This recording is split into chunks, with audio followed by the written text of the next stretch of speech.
Rabbil alamin.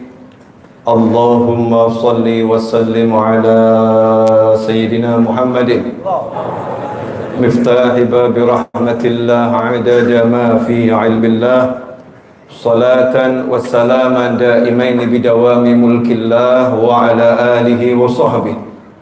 Allahumma salli ala Sayyidina Muhammadin salatan taftahu biha lana futuhal arifin wa tufaqqihuna biha fid din wa ala alihi wa sahbihi. Assalamu alaikum warahmatullahi wabarakatuh.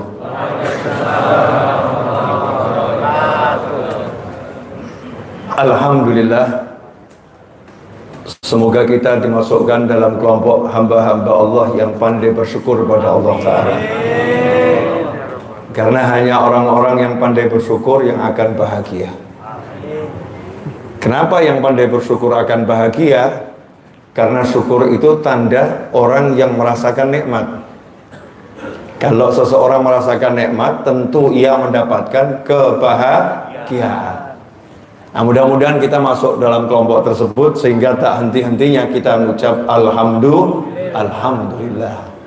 Salawat serta salam semoga juga dapat terus kita haturkan dan persembahkan kepada junjungan kita semua, pemimpin kita semua, pelita alam, pemberi syafaat teragung baginda Muhammad sallallahu alaihi wasallam, sehingga kita kelak di akhirat bisa berjumpa, menatap wajah beliau dan beliau ridho kepada kita semua. Amin Allahumma amin. Ikhwani rahimakumullah, sahabatku dimanapun antum berada, khususnya sahabat-sahabat saya di Masjid Raya Bintaro Jaya. Di antara maghrib dan isya ini saya ambil tema dampak zikir. Ya, dampak zikir. Zikir ini satu kalimat yang sudah menjadi bahasa keseharian untuk kita warga negara Kesatuan Republik Indonesia, sehingga menjadi bahasa Indonesia.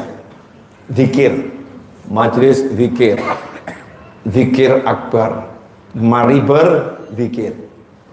Sementara kadang-kadang kita ini menyempitkan makna zikir. Zikir itu seringkali hanya dikaitkan dengan salah satu aktivitas zikir. Salah satu aktivitas zikir adalah menggerakkan lisan.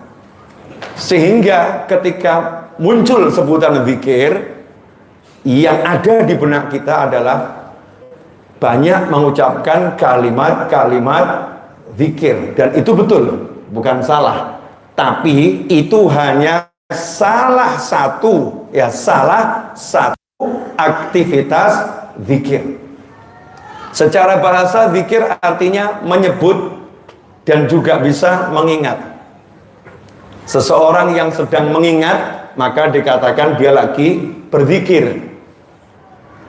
Seseorang yang sedang menggerakkan lisannya menyebut-nyebut, maka dia juga dikatakan berzikir. Ada zikrud dunia, nyebut-nyebut dunia, ngingat-ngingat dunia, namanya zikir dunia. Ada zikrullah, mengingat-ingat karunia Allah, kebesaran Allah, keagungan Allah, sayangnya Allah, maka itu disebut zikrullah. Menyebut asma Allah. Allah punya 99 nama yang dikenal, dan nama-nama Allah yang lain yang disebutkan dalam berbagai riwayat, yang menggerakkan lisannya untuk mengucapkan kalimat-kalimat mengagungkan Allah, mengesahkan Allah, kalimat-kalimat pujian pada Allah yang kita kenal dengan tasbih, tahmid, tahlil, takbir.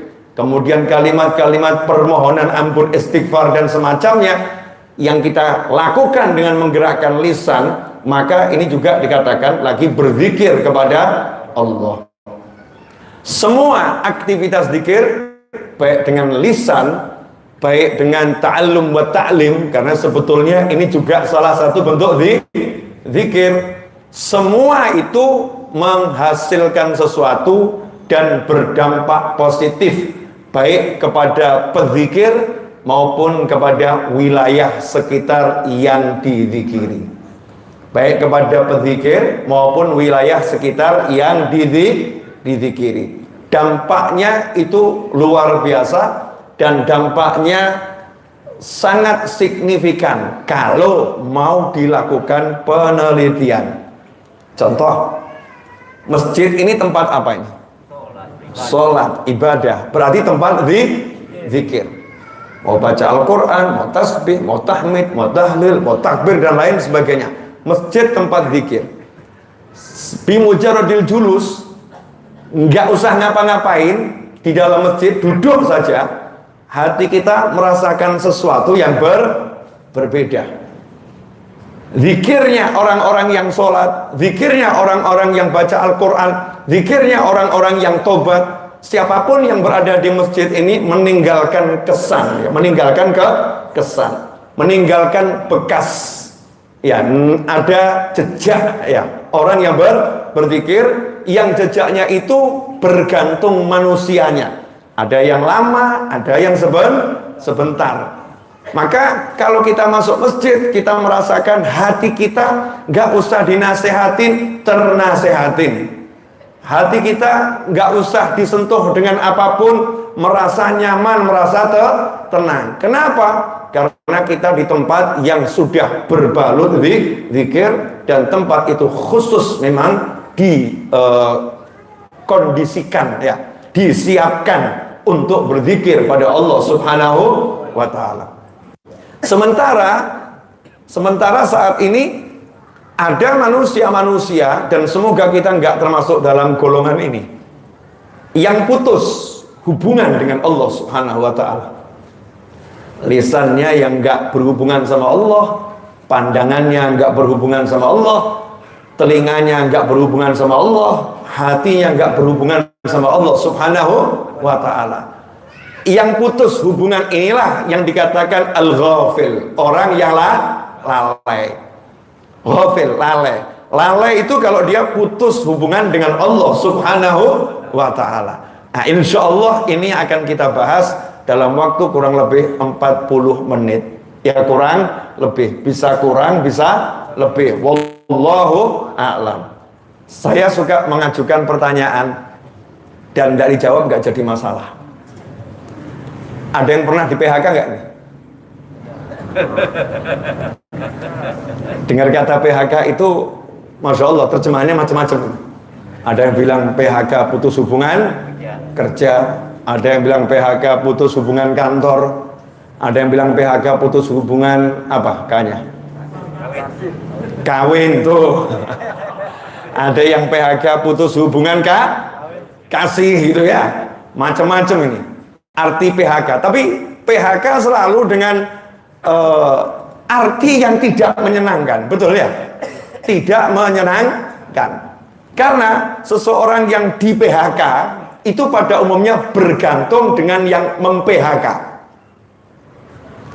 Bergantung sama kantor, bergantung dengan rekan bisnis yang posisinya lebih tinggi, bergantung pada kekasih yang lebih dia harapkan cintanya.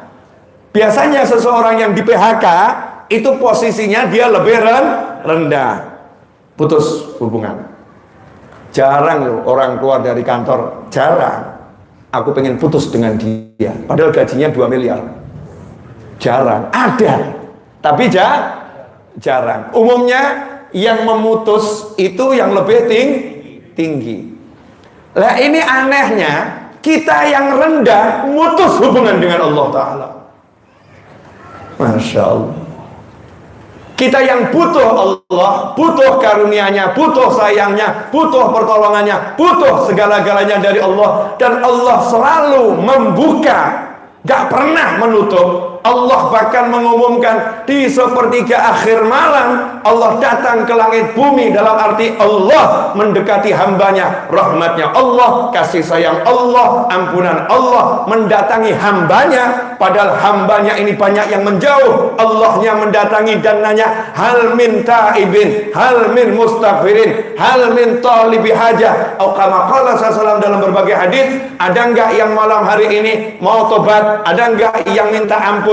Ada tidak yang butuh sesuatu? Ditanya sama Allah Subhanahu wa Ta'ala. Kalau dalam bahasa kita, Allahnya proaktif, Allahnya proaktif, kitanya pasif. Kitanya sok-sok nggak butuh. Kitanya merasa seakan-akan kita bosnya, seakan-akan kita ini petingginya, seakan-akan seperti itu, sehingga kita merasa nggak butuh sama Allah, putus hubungan dengan Allah Subhanahu wa Ta'ala, dan milih berhubungan dengan selain Allah Subhanahu wa Ta'ala. Kira-kira dampaknya seperti apa itu? Ya, masing-masing bisa jawab ya. Ngeri atau nggak ngeri? Mutuskan hubungan dengan Allah Ta'ala. Saya mau ambil contoh yang kekinian, mudah-mudahan semua paham. Anda semoga tidak terjadi terdampar di padang Sahara, bawa handphone tapi nggak ada sinyal. Bawa handphone nggak ada sinyal. Di situ ada satu orang punya handphone yang sinyalnya itu full dan kenceng.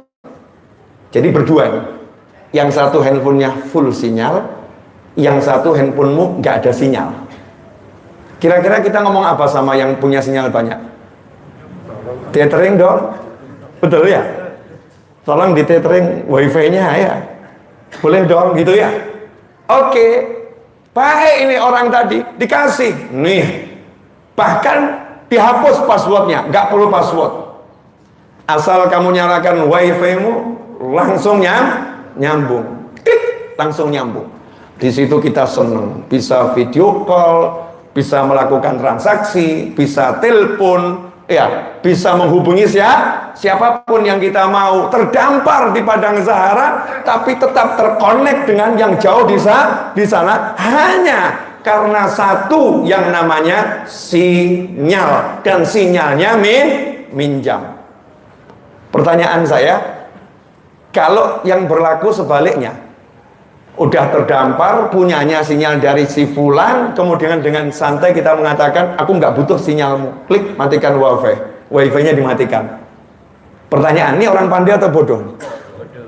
Bodoh ya? Pandai atau bodoh? Bodoh. Bodoh atau sangat bodoh? Sangat bodoh. Siapa itu kira-kira?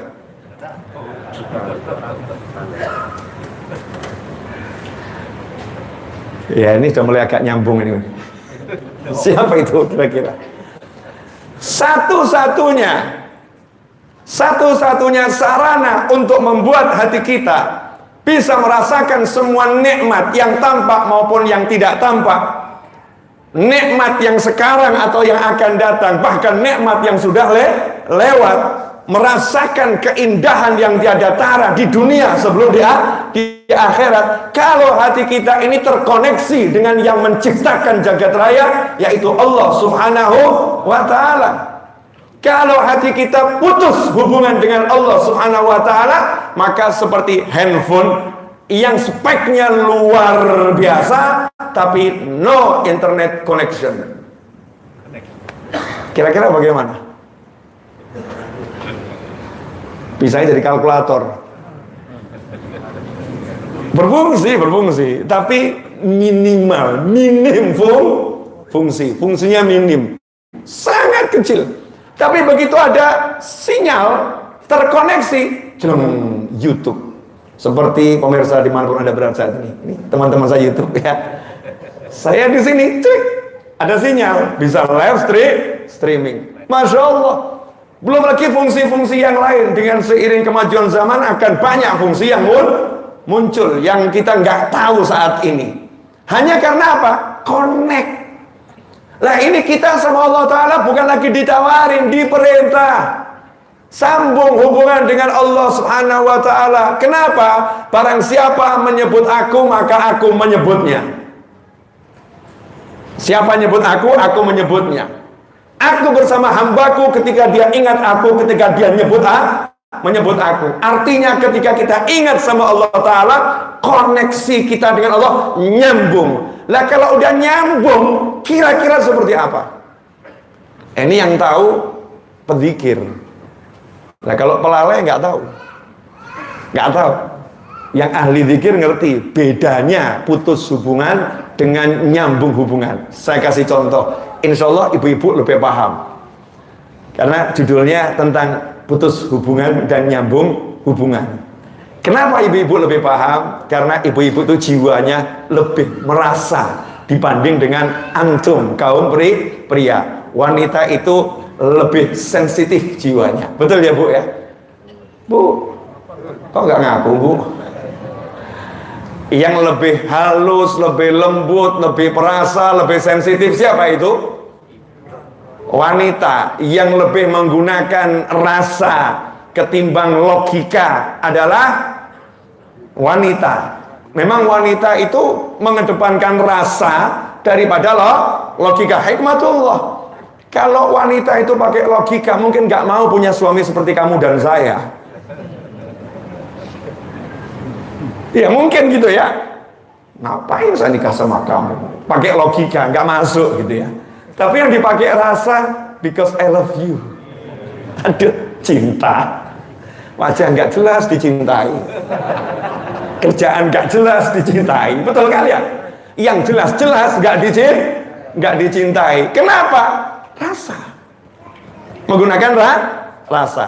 Nah, ini saya lebih nanya sama ibu-ibu dulu karena lebih menggunakan rasa. Bu, mohon maaf, tapi ini untuk mendekatkan makna dampak zikir tadi ya dalam kehidupan biar kita paham. Kalau enggak memang enggak paham. Susah memahamkannya karena zikir itu judulnya nyambung hubungan. Nah, yang paham ya orang-orang yang punya hubungan. Ada dua orang Bu, sama-sama wanita. Yang satu lagi nyambung hubungan dengan si Fulan. Si Fulan ini suaminya lah, enggak suami kan nanti dosa ya. Suaminya. Satu nyambung hubungan dengan si Fulan, suaminya. Yang satu baru saja memutuskan hubungan dengan si Fulan, mantan suaminya. Dua nih, dua-duanya duduk berdampingan. Yang satu mengingat, sama-sama mengingat. Tapi yang satu mengingat suaminya yang dia cintai. Saya mau nanya, hatinya rasanya enak atau enggak enak? Jangan nanya sama yang sudah tua, nggak paham. Yang baru-baru menikah dulu ya. Kalau nanya sama saya juga udah lupa gitu ya. Tapi kalau yang sudah masih muda itu kan ngerti, beda. Kalau sekarang yang seumur saya ke atas ditanya, rasanya gimana? Sama aja tuh. Sudah nggak susah mengingat-ingat urusan cinta karena usia itu merubah pola hidup manusia. Oh, lain Pak. Kenapa? Saya ngelamunkan saja bisa senyum-senyum sendiri. Nah, yang satu di sampingnya begitu mengingat mantan suaminya karena udah putus hubungan, yang ada sakit. Gak menemukan kenikmatan, gak merasakan nikmat, padahal sama-sama mengingat. Kenapa kok dengan mengingat dia gak nikmat? Karena putus hubungan. Yang satu mengingat biasa saja, nikmat karena masih nyambung. Nyambung itu artinya seakan-akan ada setrum dari sana. Nah, bayangkan kalau itu orang yang zikir sama Allah. Allah nggak pernah putus dengan hambanya. Tinggal kita mau nggak nyambung. Allah, Allah, Allah, Allah, Allah. Dengan lisan kita rasa-rasakan. Dengan hati kita rasa-rasakan. Walaupun nggak kerasa. Gaya dikit dulu sama diri kita sendiri. Allah. Anaknya lihat, ini bapak lagi ngapain? Latihan. Biar bisa merasakan. Allah. Begitu bisa merasakan, majun. Ditawarin sama istrinya. Pak, kopi. Nanti dulu. Allah. Allah. Allah. Pak, ada martabak. Nanti dulu. Kenapa? Ini lebih enak dari kopi, lebih enak dari martabak. Begitu ada tagihan hutang datang. Masya Allah, saya termasuk korbannya nih. Ya, tagihan hutang kan lagi bangun gitu ya. Jeleng, 40 juta belum dibayar. Jeleng, 20 juta belum dibayar. Selesainya gampang, bukan hutangnya loh ya. Hatinya ini. Langsung saja Allah. Setan nggak bisa masuk. Ringan jadinya tagihan 40 juta, 20 juta, 150 juta. Rasanya ringan. Kenapa? Saya punya Allah. Allah akan bereskan. Allah akan tolong saya. Allah akan kasih solusi. Allah akan kasih jalan keluar. Allah akan. Jadinya muncul tenaga yang luar biasa, semangat yang luar biasa. Kok bisa? Jawabannya adalah begitu kamu nyambung dengan Allah, Allah berikan dirinya untukmu. Penakku, aku bersama hambaku ketika dia nyebut aku. Semua akan kukerahkan untukmu. Jadi dampaknya kira-kira gimana? Bisa ditulis nggak dampaknya? Susah. Kalau Allah udah bilang aku bersamamu, kira-kira bagaimana? Kalau Allah bersama kita, siapa lagi yang mau bersama-sama kita? Para anbiya wal mursalin. Kemudian siapa lagi? Para malaikat al-muqarrabin, malaikat yang awam. Kemudian siapa lagi? Para awliya was salihin. Siapa lagi? Seluruh ciptaannya Allah Subhanahu wa ta'ala.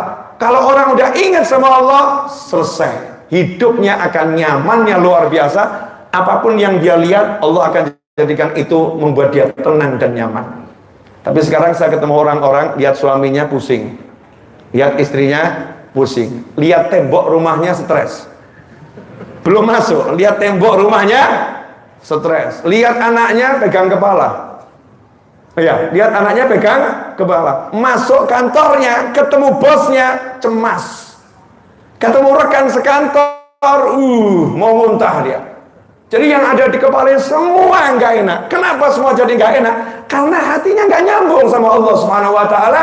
Maka Allah jadikan ma'isyatan dhanka. Siapa yang berpaling dari mengingat aku, yaitu Al-Quran, Nabi Muhammad SAW, ajarannya Allah Subhanahu Wa Taala, maka kami jadikan untuknya ma'isyatan dhanka, kehidupan yang sempit yang menghimpit dirinya. Masya Allah. Ngeri atau nggak ngeri? Tapi beda kalau orangnya ingat sama Allah. Dikatakan tuh kalau rumah dizikiri, maka rumah itu akan yatasik, menjadi luas untuk penghuninya. Wa yakthur khairuh, kebaikannya jadi banyak. Makanya kemarin saya di pengajian ngomong sama bapak-bapak, kalau istrimu minta rumah yang lebih luas karena rumahnya terasa sempit, ajak duduk zikir, nanti akan berubah pikiran. Nanti akan berubah pikiran. Jangan marah, Bu, yang syukur sama Allah nggak masuk. Ini rumah sudah enak, Bu, nggak akan masuk. Kenapa? Karena matanya lagi lihat yang lebih enak, sehingga nggak bisa merasakan yang enak, nggak bisa. Caranya gimana? Ajak zikir, ajak ingat sama Allah Ta'ala. Nanti rumahnya yang jelas-jelas sempit itu akan terasa luasnya luar biasa berkat zikir. Kemudian karena sudah bisa merasakan rumah yang sempit jadi luas, artinya dia sudah bisa bersyukur. La in syakartum la azidannakum. Kalau bersyukur pasti aku tambah. Akhirnya suaminya dikasih Allah rezeki beli rumah yang lebih luas lagi. Gara-gara apa? Diajak zikir. Jadi nanti kalau suaminya nunjukin rumah yang istrinya nunjukin rumah yang lebih gede, aja apa? Mobil yang lebih bagus aja. Masya Allah. Istri yang lebih cantik. Giliran itu nggak diajak zikir. Jebakan ya Bu ya. Ternyata bapak-bapak ini ya bapak-bapak Bu. Urusan istri minta ini oh ajak zikir. Istri nawarin mau nggak ya? Nambah satu lagi, oh mau langsung. Sambutannya luar biasa. Ajak zikir. Ajak zikir. Karena dengan berzikir sama Allah Ta'ala itu berubah sekitar kita. Sekitar kita berubah. Makanya kalau mau tahu, praktekkan. Karena ini bukan ilmu teori, tapi ilmu praktek. Dulu saya sering sampaikan di berbagai pengajian dulu. Saya kalau masuk perkampungan di mana saya tinggal di Solo di Pasar Kliwon tuh. Dulu ya, itu maghrib sampai isya yang ada di rumah-rumah itu suara baca rotib haddad, rotibul atos, baca surat yasin, suara tadarus. Dulu. Sekarang yang ada kebanyakan senyap. Nggak ada suara. Maka coba diteliti itu. Kalau maghrib sampai isya itu masih ada yang rotiban atau sudah dramaan sekarang? Atau sibuk sama handphone masing-masing. Cari orang duduk di rumahnya sama anaknya, sama istrinya ya, bersama-sama zikir itu sulit ditemukan sekarang. Yang ada masing-masing. Zikir di rumah ini hilang gitu. Mungkin suaminya mengatakan, oh saya di majelis Habib, saya suka pengajian. Iya, sayang ini. Kenapa sayang? Iya, yang bercahaya cuma majelis ilmunya. Rumahmu nggak pernah bercahaya. Karena Nabi memerintahkan dalam sebuah hadis, jangan jadikan rumahmu seperti pemakaman. Sholatlah di rumah untuk sholat-sholat sunnah. Sholat sunnah saja kita diperintahkan memperbanyak sholat sunnah di rumah. Zayyinu, ya, hiasilah. Bahkan dalam riwayat yang lain, jadikanlah nawiru, rumah kalian bercahaya dengan cahaya Al-Quran. Baca Al-Quran di rumah kalian. Sekarang sibuk orang kumpul baca Al-Quran di masjid, tapi rumahnya nggak pernah dibacakan Al-Quran.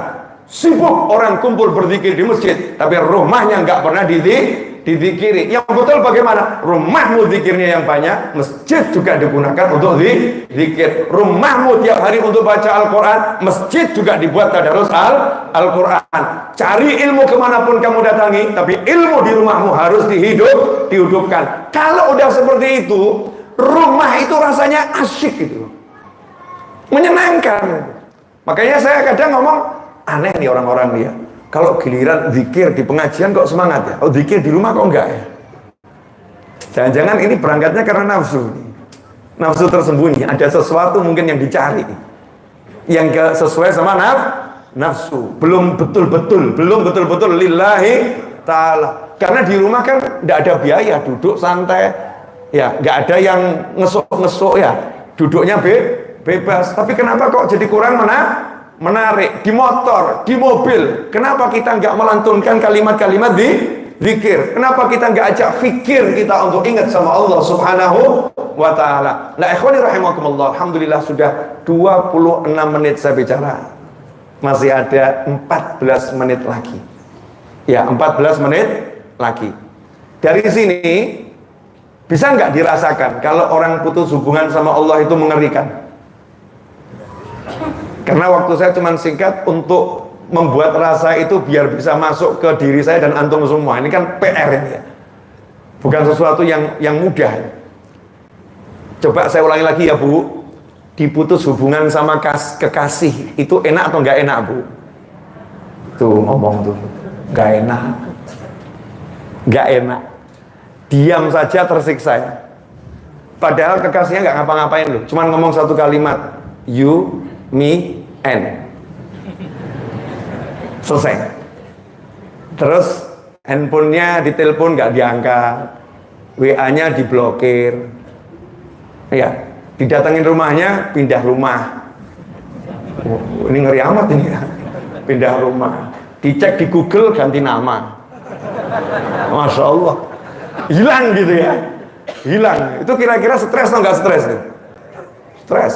Pertanyaannya, lah ini orang nggak ngapa-ngapain, tapi kok yang satu jadi galonya luar biasa. Ini dengan makhluk dengan makhluk. Lah kalau kita dengan Allah Ta'ala putus, naudzubillah min dzalik, apa bisa hidup? Gak mungkin bisa hidup. Makanya gak bisa, mohon maaf, punya istri tidak bisa merasakan istrinya, punya suami nggak bisa merasakan suaminya. Maksudnya nggak bisa merasakan bagaimana? Lihat pasangannya itu datar, biasa saja, nggak ada nikmat dalam jiwa, ngeri. Tapi lihat istrinya tetangga, Masya Allah, gelora. Ya, lihat suaminya temen gitu ya, Masya Allah, geloranya luar biasa. Lihat punyanya sendiri, tembok, datar, ganti cat sama saja. Tembok, catnya udah diganti, tapi tetap sama saja. Terakhir sebel temboknya dirubuhkan sekalian.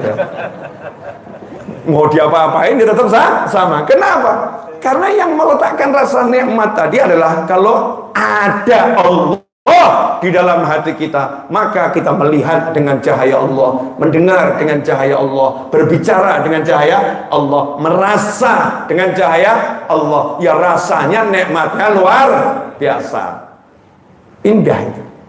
Saya kemarin beli teropong. Ya, beli teropong karena Al-Quran, hadis itu banyak mengajarkan suruh lihat langit, suruh tafakkur. Beli teropong.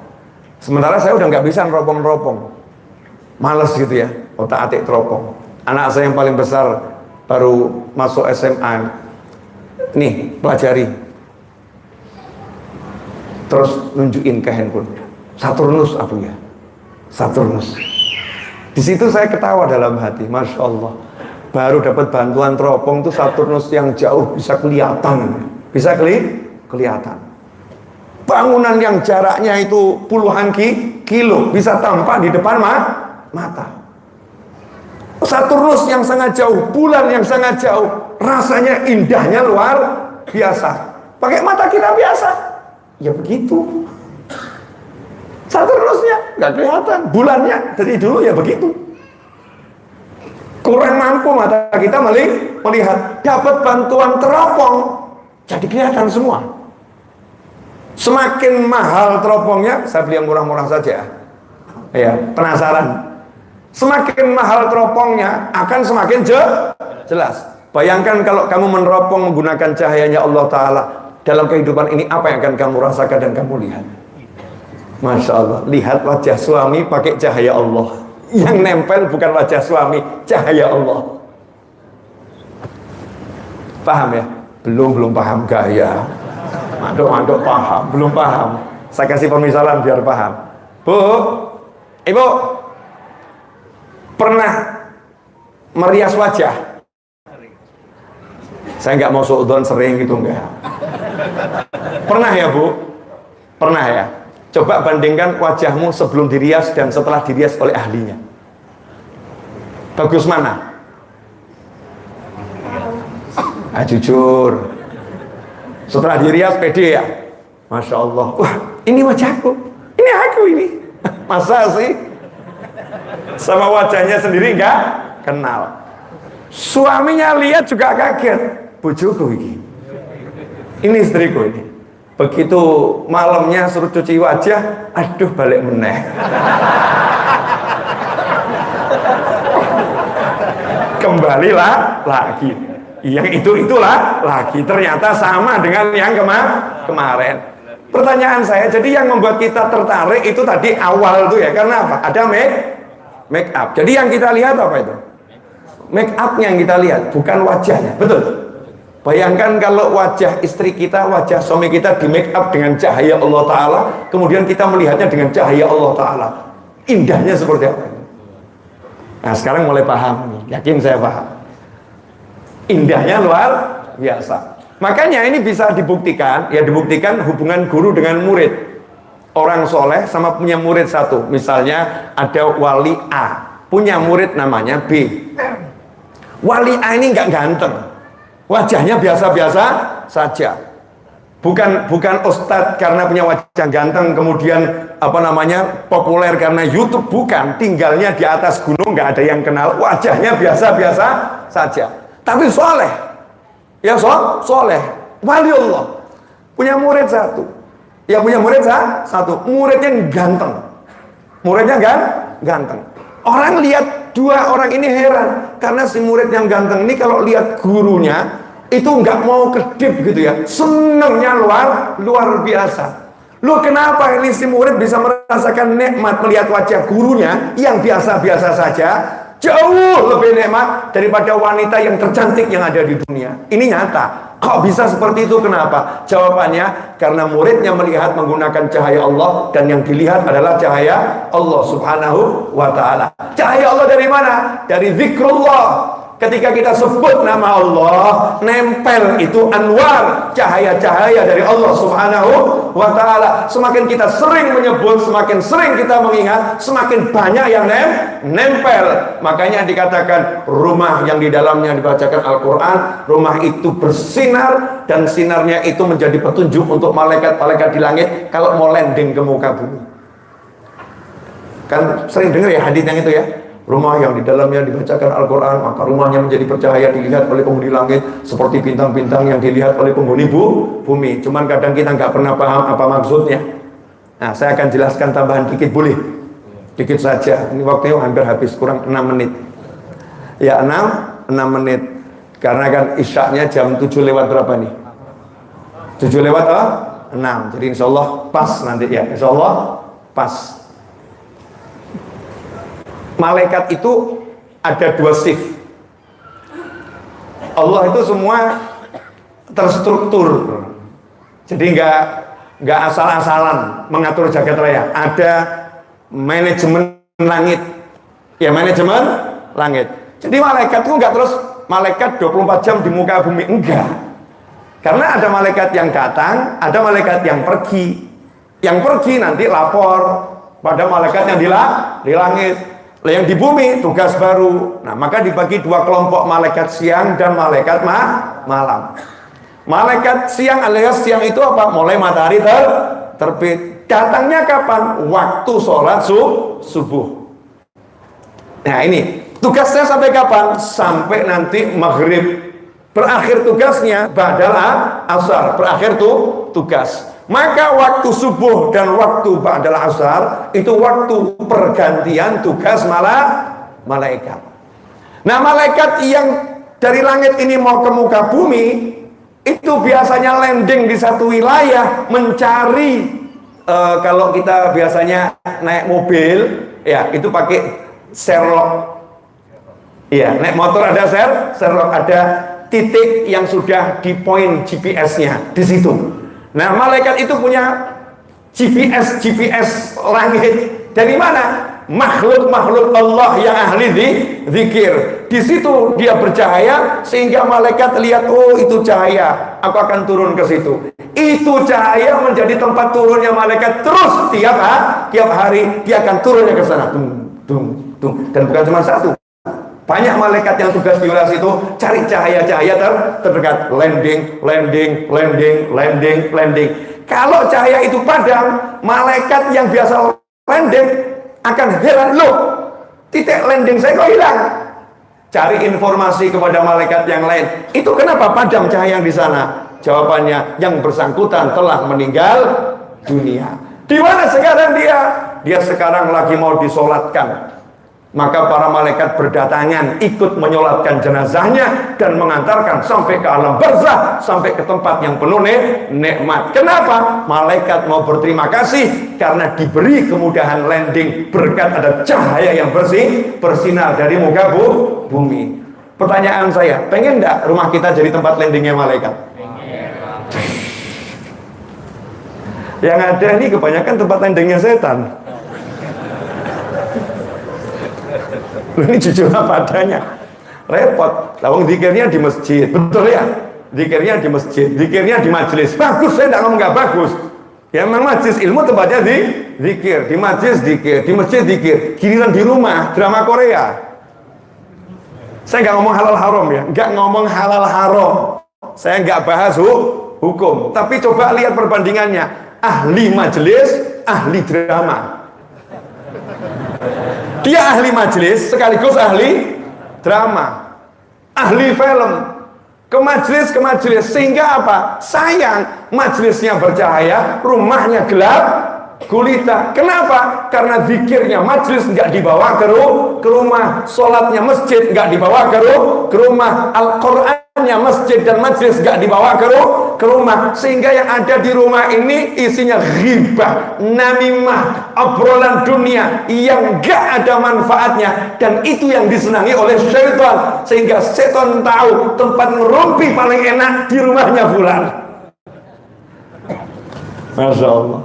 Tapi coba kalau kita jadikan rumah kita itu tempat untuk zikir, kan nggak harus kumpulkan 200 orang, kalau kita sendiri kan udah oke.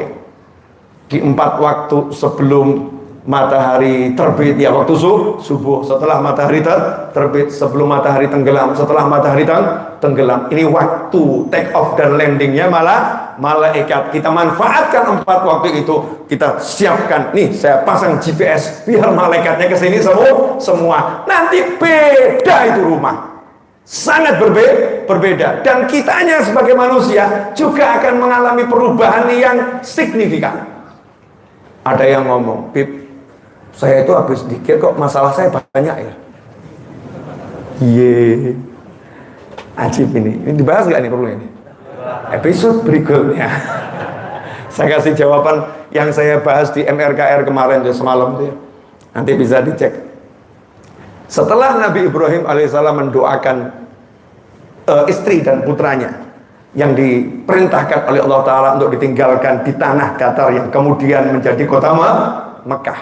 Nabi Ibrahim naik ke atas jauh, kemudian angkat tangan mendoakan yang sangat luar biasa. Setelah didoakan hasilnya apa? Apa turun hujan? Apa datang kemudian apa rezeki buah-buahan? Enggak. Yang ada masalah. Anaknya nangis, air habis, bekal habis. Yang ada masalah, terancam nyawanya dan jiwanya. Tapi istri Nabi Ibrahim alaihissalam nggak mengatakan, wah ini kok ya habis dizikiri suami kok tambah jadi seperti ini ya. Enggak, paham. Zikirnya lagi bekerja itu. Wiridnya lagi jalan, doanya lagi berproses. Semua yang berproses itu menimbulkan dampak-dampak yang semacam itu. Tinggal kita semakin digenjot, semakin dipepet, semakin meloncat. Jika batu datang untuk menjatuhi dirimu, jadikan dia batu pijakan untuk meloncat. Jika badai datang dengan angin yang kencang dan hujan yang sangat deras, jadikan engkau menari dengan suasana yang seperti itu. Istilahnya apa itu? Dancing in the rain. Masya Allah. Dancing in the rain. Ada hujan, joget. Asik. Jangan karena sama anak kecil. Anak kecil hujan semakin deras semakin senang, banjir semakin besar semakin happy, sementara kita semakin maksudnya ambil ilmu sisi anak kecilnya tadi dulu ya. Ya bisa menjadikan situasi yang gak enak itu enak. Jadi semakin kita dipepet, semakin kita yakin pertolongan Allah akan datang. Lanjutkan.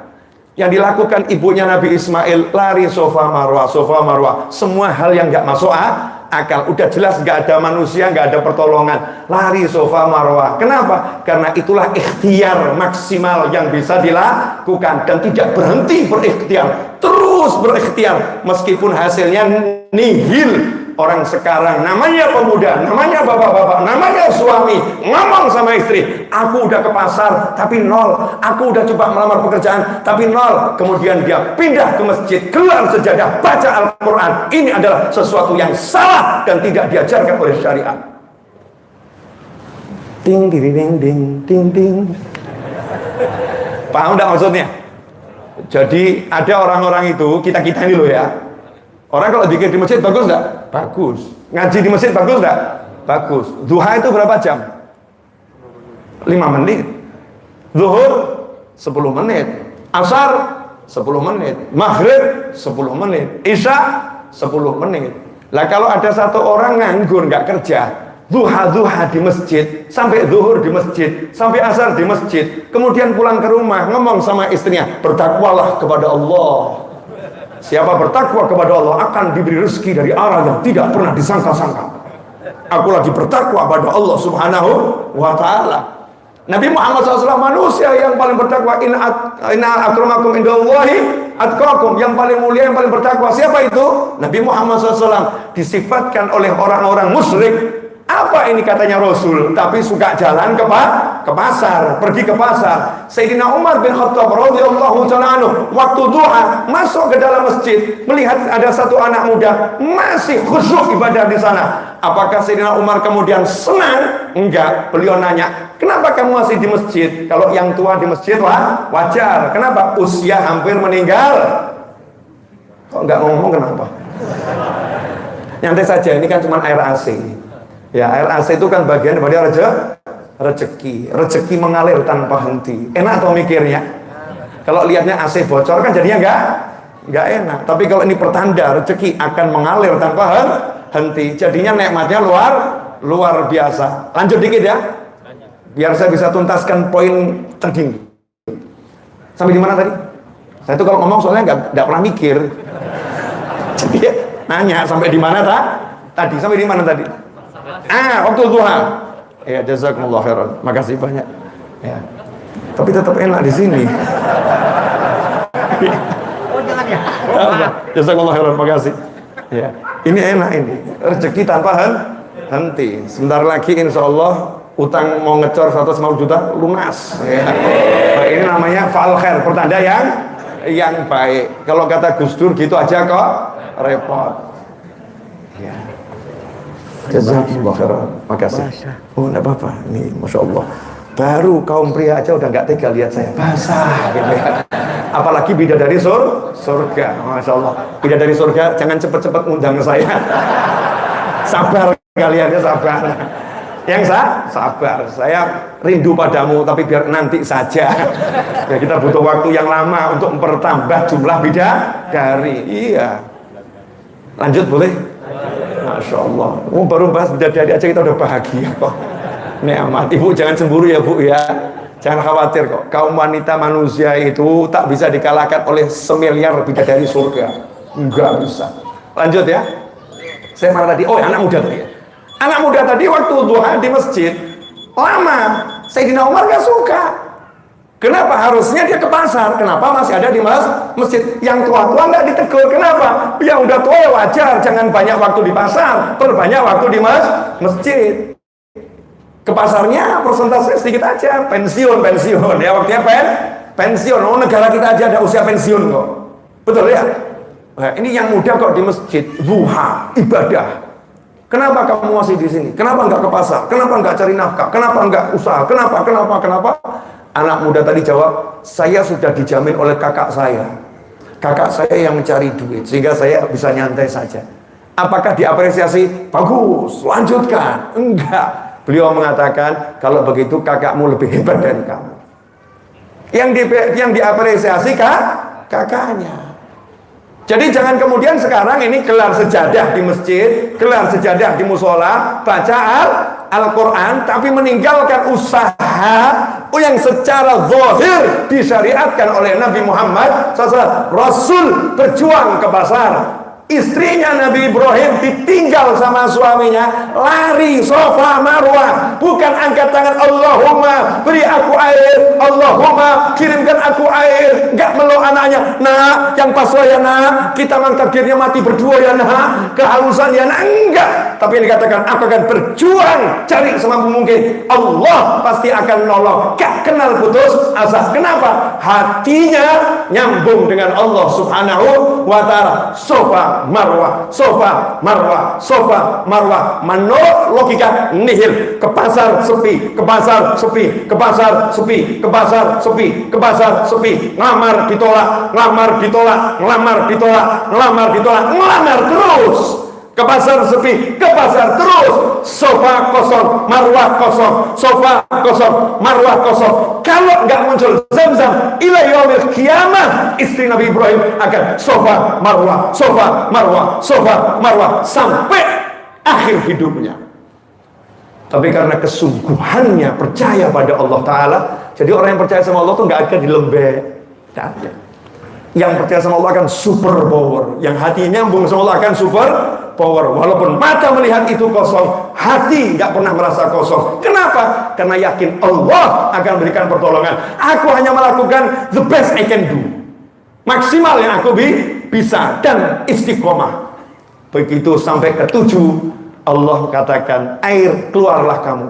Gak usah pakai satelit, gak usah pakai mesin bor ya, gak usah macam-macam. Airnya keluar sendiri, dan sampai sekarang menjadi hal yang luar biasa. Silahkan simak kajian saya semalam di MRKR dengan judul Keluarga Teladan kalau nggak salah ya, atau Keluarga Panutan di channel Habib Novel Aridrus. Cari di sana. Ya, lihat nanti ada banyak hikmah yang bisa dipetik di sana. Ikhwani rahimakumullah, sahabatku dimanapun antum berada. Jadi yuk, hati kita ini jangan sampai putus hubungan dengan Allah Subhanahu wa ta'ala. Ambil waktu beberapa saat latihan, diam sebentar, hatinya dikoneksikan sama Allah. Allah. Nanti kalau ada dunia mau ganggu itu, tinggal dia Allah. Kemarin saya sama keponakan saya ngomong begini. Kalau orang-orang itu datang tagihan gitu, nggak punya duit kan pusing. Terus nanti kalau nggak punya uang nangis. Pesan saya sama keponakan saya simple. Jangan biarkan dunia membuatmu menangis. Kalau ada dunia menghimpit dirimu, tertawakan saja. Ngakaklah kepada dunia. Siap ibu-ibu? Jadi nanti kalau suaminya agak ganyang, ibu ketawa saja. Selesai masalah. Asik ibu ya? Oh, dunia tertawakan saja. Tapi kalau akhirat nangislah. Subuh terlambat, ayo kita nangis. Gitu.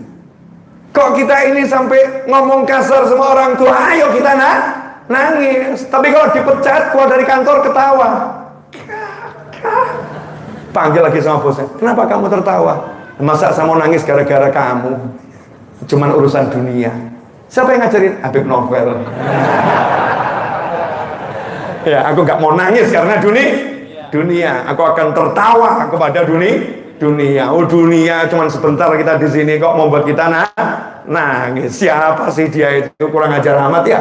Udah nenek-nenek, tua renta, reot, perot, jelek. Itu namanya dunia. Membuat kita tersiksa. Kalau gadis cantik jelita menyiksa masih lumayan. Pria ganteng muda menyiksa lumayan. Kakek-kakek reot tua kok Anda tersiksa. Mohon maaf. Jangan seperti itu. Ini dunia ya. Permisalan dunia udah tua renta nih. Dunia udah tua renta. Jangan buat kita menangis, tapi yuk kita tertawakan dunia. Tadi dancing in the rain. Betul gitu ya? Inggris saya kan nggak jelas. Saya suka diledek sama anak saya kok Bu Yuni. Abuya apa? Suruh ulangi lagi. Maksudnya salah gitu ya. Apa sama senyum? Saya kan nggak belajar bahasa Inggris ya, nggak belajar bahasa Inggris. Saya belajar bahasa Jawa aja belum khatam. Belajar bahasa Arab belum khatam. Bahasa Indonesia aja saya masih bingung istilah-istilah baru. Di 2022 ini kan ibu-ibu ahli buat istilah macam-macam itu. Masya Allah. Yang kita beberapa waktu yang lalu kan saya sempat ingatkan ya. Apa tuh Bu? Istilahnya apa? Yang kalau teman dekat terus asik itu apa namanya? Bestie. Coba cari di kamus besar bahasa Indonesia ada enggak? Enggak ada. Bestie. Ini kalau saudara-saudara kita yang sudah wafat 20 tahun lalu kemudian dihidupkan lagi, hidup di zaman ini, mungkin pulang gitu. Kamu ngomong apa? Bestie. Apa itu bestie? Bestie kah gitu. Bingung itu. Bahasa Indonesia aja sudah susah, perkembangannya cepat. Kalau nggak kumpul sama anak muda ya ketinggalan kita ilmu bahasa. Nah, mau belajar bahasa Inggris, waktu saya udah nggak ada. Ya sedapat-dapatnya dengarkan antum bicara itu. Masya Allah kalau bicara bahasa Inggris itu luar biasa. Kayaknya bukan orang Indonesia lagi. Lupa sama tanah air. Terima kasih. Jazakumullah khairan. Insya Allah barokah manfaat. Ya, mohon maaf kalau ada kata-kata yang kurang berkenan. Dan terima kasih karena wajah-wajah Anda sudah membuat saya bersemangat. Oh iya. Kalau yang seperti ini tak bisa buat aku bersemangat, terus aku lihat wajah yang seperti apa lagi? Karena yang ketemu tiap hari yang seperti ini ahlul majelis. Ini kan wajah-wajah yang udah dibalut dengan cahaya. Makanya kalau guyon saya sama teman-teman, kalau yang masuk surga itu bukan orang-orang seperti kita, terus model bagaimana lagi? Udah loh, yakin aja kita ini insya Allah masuk surga, pede gitu. Insya Allah masuk surga, tapi ya jangan sombong. Ya roco-roco wedi ben rokok sidik gitu ya. Istighfar ya dijalani, sedekah dijalani itu ya untuk menghindari neraka, tapi yo pede gitu. Insyaallah min ahlil jannah, itu namanya husnudzon. Jazakumullah khairan wal afu minkum. Mohon maaf atas segala kekurangan. Wassallallahu ala sayyidina Muhammadin wa alihi wasallam. Walhamdulillahirabbil alamin. Wassalamualaikum warahmatullahi wabarakatuh. Saya minta satu Al-Fatihah. Ya. Untuk almarhumah Syarif